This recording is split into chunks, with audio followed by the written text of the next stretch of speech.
I slam the bedroom door behind me. I wish I had a lock on it. Maybe if I'd inherited some of the athletic talent that Jeff and Bruce did, Dad wouldn't shake his head all the time, as if he can't figure out what to do with me. It's a classic case of avoidance, Amy tells me on the phone a few minutes later.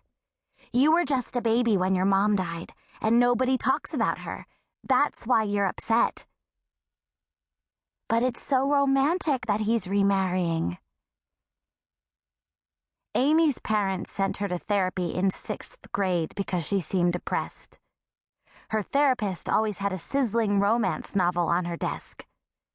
By the end of the year, Amy had developed an addiction to romance novels and had made a new friend, one who liked to read a lot too. Me. You should write about it in your journal, Amy advises. Get those suppressed feelings out in the open. Amy says I will be a famous writer someday. I pick up my purple-covered journal and sigh deeply. One book isn't enough to hold all the feelings I have. It's always been this way. The three of them watching the Vikings football games, playing basketball, wrestling on the living room floor. I'm the geek who carries a journal around with a pencil stuck behind my ear. I write about everything.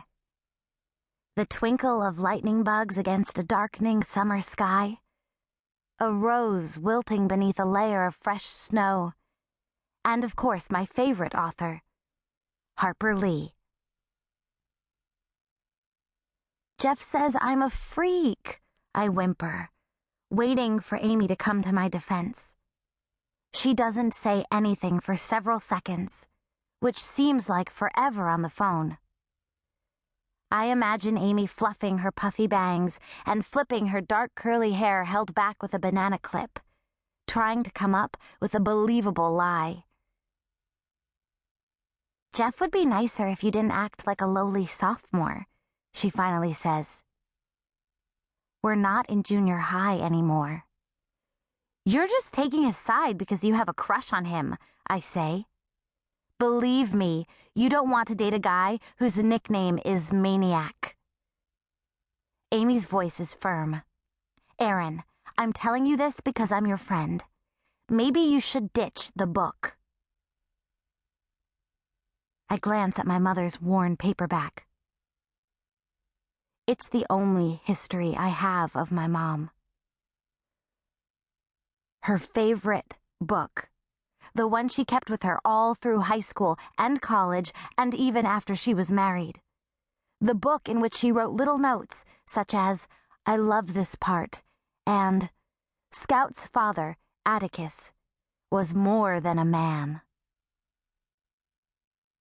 Dad has a box of old black and white photos in his closet. Pictures of their wedding. Pictures of Mom with Jeff and Bruce when they were little.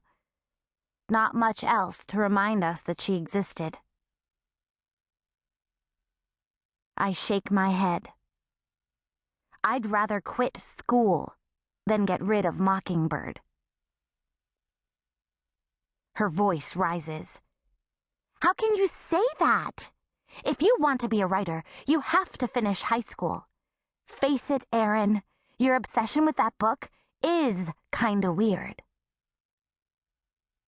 The truth at last. My best friend is a traitor. At least I don't flirt with seniors. My voice is hard. That does it. She hangs up on me. Jeff is right. I am a freak. I bury myself in my bed, underneath a pile of blankets. A moment later, a small ball of fur jumps on top of me. I grab my gray kitten, Miss Maudie, and snuggle her close to my face. A patch of white circles her nose and one of her eyes. She mews and claws at me to get away.